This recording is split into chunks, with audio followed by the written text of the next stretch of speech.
इन सब गिरावट की बातों के बीच एक ऐसी बात है जो मूड हमारा अच्छा करना चाहिए, और जो है भारत में लगातार जो कंजम्पशन डिमांड हो रही है और हाई एंड प्रोडक्ट्स की डिमांड कुछ ज्यादा ही बेहतर हो रही है। आइए ऐसा ही एक ट्रेंड बताने के लिए आशीष हमारे साथ है तैयार। सर अच्छा, महंगी महंगी चीजों की डिमांड।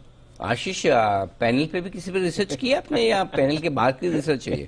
पैनल के बाहर के सर, पैनल की तो पता चल जाएगी, रिसर्च बता देता हूँ पहले मैं आपको। पहले रिसर्च बताओ, और पैनल के महानुभावों चार्ट वार्ट छोड़कर बाकी फंडामेंटल एनालिसिस को छोड़कर जरा आशीष जी की तरफ गौर फरमाएं, क्योंकि सवाल आने वाले हैं आपके पास। जी आशीष जी बताएं। सर महंगी चीजों की बातें हो रही हैं तो स्विस घड़ियों के ऊपर रिसर्च है ये, और स्विस घड़ियों में एक खास बात बता दो कि इसमें 23% की इम्पोर्ट ड्यूटी लगती है, 18% जीएसटी लगता है। 23% ड्यूटी, 18% जीएसटी। ओके। इसके बाद भी अगर आप देखोगे तो साल दर साल 34% यहाँ पर ग्रोथ देखने को मिली है। बिक्री में 925 करोड़ की बिक्री हुई है, और अगर आप इसको 2020 से कंपेयर करके देखें तो 145% का बड़ा इजाफा आपको देखने को मिला है। और भारत में अगर आप देखें तो लगातार डिमांड हो रही है, ना कि सिर्फ नई घड़ियों को लेकर। अगर आप देखें तो अपने आप में ये जो पुरानी प्री ओन्ड वॉचेस होती हैं, इनका भी एक बड़ा बाजार जो है खड़ा होते जा रहा है। और भारत अगर आप देखें तो धीरे धीरे ये जो प्री ओन्ड वॉचेस है इसके ऑक्शन में अपनी जगह बनाते जा रहा है। फिलहाल अगर आप देखें तो मैं देख रहा हूँ यूएस काफी ज्यादा पॉपुलर मार्केट है प्री ओन्ड स्विस वॉचेस के लिए।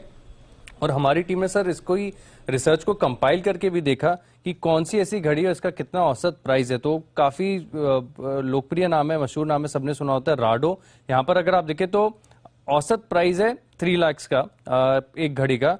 फिर उसके बाद अगर आप देखें तो ब्राइटलिंग है 3.5 लाख है, हबलॉट करके 15 लाख रुपए की सर औसत एक घड़ी इनकी आती है, फ्रैंक मिलर है 11.5 लाख है, कार्टियर 10 लाख है। तो इन घड़ियों की डिमांड अगर आप देखें तो सर भारत में लगातार बढ़ती जा रही है। और कुछ शौकीन लोग ऐसे होते हैं जो वाइन में या फिर आर्ट में इन्वेस्टमेंट करना पसंद करते हैं, तो ये लोग भी अगर आप देखें तो अब जो है स्विच वॉचेस में शिफ्ट हो रहे हैं। इसके चलते यहाँ पर मांग लगातार बढ़ती जा रही है और कंजम्पशन बूस्ट हो रहा है। सर अनिल जी, घड़ी इन्वेस्टमेंट बन गई है, बाकी एसेट क्लासेस की बात कर रहे हैं, अब ये इस पर बात हुई क्या? एसआईपी कर सकते हैं इसमें?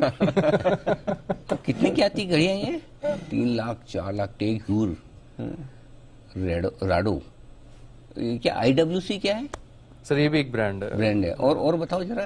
3-4 हबलॉट है सबसे महंगा, ब्रेटलिंग, अच्छा ब्राइटलिंग। हाँ, ये कार्टियर में बोलता हूँ, इसका नाम कार्टियर नहीं है, कुछ और है। कार्टियर आर साइलेंट है, वो फ्रेंच वर्ड है ना। हाँ, एक दो वर्ड्स बीच में साइलेंट। मुझे कैसे पता चला? हाँ।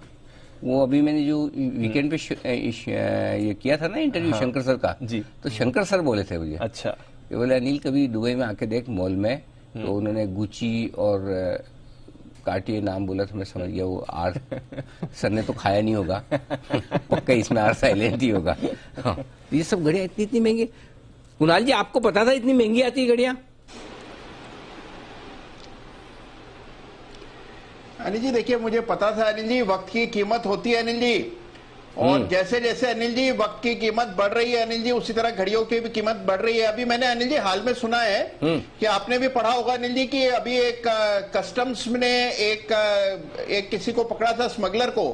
उनके पास अनिल जी एक घड़ी बरामद हुई है 22 करोड़ की या 26 करोड़ की। तो अनिल जी मैं तो दाम देख करके स्तब्ध रह गया। तो अनिल जी अगर 26 करोड़ की घड़ी हो सकती है तो ये तो हो ही सकता है अनिल जी। वैसे तो एक बड़ी ज्ञान की बात बता दूं आपको, वैसे तो सारी घड़ियां समय ही बताती है, लेकिन ये सारी महंगी घड़ियां आपका समय बताती है कि आपका समय कैसा चल रहा है। करेक्ट। आपने कितनी महंगी घड़ी पहन रखी, उससे लोग आपके समय का अंदाजा लगा देते हैं। वो गलत है, सही है, भगवान जाने, लेकिन उससे लगता तो जरूर है। तो मतलब भारत में ये महंगी घड़ियों की डिमांड बढ़ रही है, और ये इन्वेस्टमेंट के लिहाज से इन्वेस्टमेंट के लिहाज से। चोपड़ा साहब, आप भी अपने क्लाइंट्स को रिकमेंड करते हैं कि घड़ियों में इन्वेस्टमेंट करें? हमारे बहुत से क्लाइंट हैं सर जो अपने आप इन्वेस्ट कर लेते हैं। अच्छा, अपने आप ही इन्वेस्ट कर लेते हैं। और मुझे लगता है कि इनके साथ साथ एक जैसे रोलेक्स है, वो उसका नाम नहीं लिया गया, वो आई थिंक जो एयरपोर्ट पे पकड़ी गई थी वो रोलेक्स की घड़ियां थी। अच्छा, इनके जो एक वैल्यू है, मैं एक जगह पढ़ रहा था कि जेम्स बॉन्ड का एक घड़ी है रोलेक्स सबमरीनर, वो करीब करीब $3,65,000 की है। तो ये तो 3 लाख रुपए की बात कर रहे हैं, तो $3,65,000 की घड़ियां हैं जो कि किसी सेलिब्रिटी ने कभी पहनी हो या उसके नाम को कैरी कर रही हो। तो बहुत महंगी घड़ियां होती है, करोड़ों तक जाती हैं। और निश्चित रूप से बहुत सारे लोग एंटीक वैल्यू भी इसके अंदर खोजते हैं, जो पुरानी रोलेक्स की वॉचेस हैं या इस तरह की वॉचेस हैं, तो उसमें एक एंटीक वैल्यू भी जुड़ जाती है कि इस सन की है और इतने सालों से चल रही है। पर निश्चित रूप से जो शौक है भारत में अब एक्सपेंसिव चीजें खरीदने का, वो बहुत बढ़ रहा है।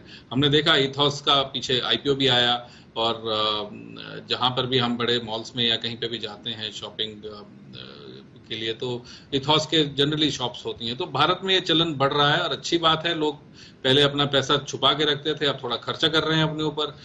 कंजम्पशन आएगी तो निश्चित रूप से इकोनॉमी में, मेन स्ट्रीम में पैसा आएगा, तो अच्छी बात है। ओवरऑल बहुत अच्छी बात है। मुझे कंजम्पशन थीम जो भारत की है वो बहुत अच्छी लगती है, और लगता है कि आगे 10, 15, 20 साल भारत की कंजम्पशन थीम अच्छी रहेगी। तो ये है आपके लिए पूरा का पूरा खतरनाक वाला रिसर्च घड़ियां खरीदने में हो। अच्छा, ये सारी इंपोर्ट ही होती है, यहाँ तो बनती थी? नहीं सर, विदेशी घड़ियां सारी बाहर से आती है। इंटरेस्टिंग, बहुत बढ़िया, गजब। करना चाहिए सर ऐसा इन्वेस्टमेंट। बिल्कुल करना चाहिए। इक्विटी से ज्यादा रिटर्न आता है?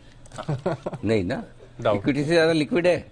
नहीं ना? बिल्कुल भी जब चाहो खरीद सकते हो, जब चाहो बेच सकते हो? नहीं ना? बड़ी खराब तो नहीं होती है? मेंटेनेंस चार्ज देना पड़ता है। अब देख लो क्या खरीदना है। बंसल जी, आप क्या खरीदेंगे, घड़ी या घड़ी बनाने वाली टाइटन के शेयर? अनिल जी, टाइटन के शेयर खरीदूंगा। अनिल जी, घड़ी नहीं खरीदूंगा, टाइटन के शेयर खरीदूंगा। देखा, क्लियर कहते हैं ओपिनियन एकदम बिल्कुल। तो चलिए, ये है एकदम इंटरेस्टिंग रिसर्च। कंजम्पशन का ट्रेंड है बेसिकली जो चल रहा है। ये तो होता ही है। देखिए, जनरली जब आप प्रोग्रेस करते हैं, आपके पास पैसे होते हैं, तो आप अपनी लाइफस्टाइल अपग्रेड करते हैं। बिल्कुल। बाकी तो क्या है, 150 रुपए की अलार्म वाली घड़ी भी टाइम वही बताएगी जो आपको 1.5 लाख या 15 लाख वाली बताएगी। एब्सोल्युटली। ठीक है, आपने अगर कमाया है तो कहीं खर्च करेंगे। अपनी अपनी चॉइस होती है। किसी को घड़ियों का कलेक्शन पसंद होता है, किसी को पेन, किसी को जूते, किसी को क्या, सबकी अपनी अपनी चॉइस। बिल्कुल। और इथॉस के मैनेजमेंट से तो हमने बात करी थी, वो भी बता रहे थे किस तरह की डिमांड स्पेस में रहती है। तो चले